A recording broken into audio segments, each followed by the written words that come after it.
Hello viewers, welcome to Tech Team. Today I'll show you how to use Outlook email. This is my Outlook email, which is connected to Outlook.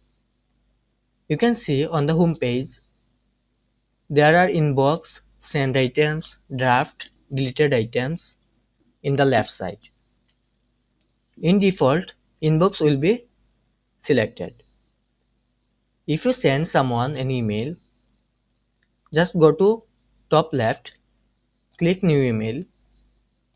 Now write an email you want to send, add CC, add subject, then write your email.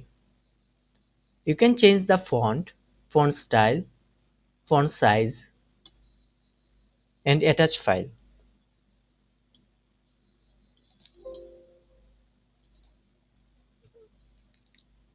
On the left, there are drafts. If you haven't sent an email, it will be saved in drafts. You can see also deleted items.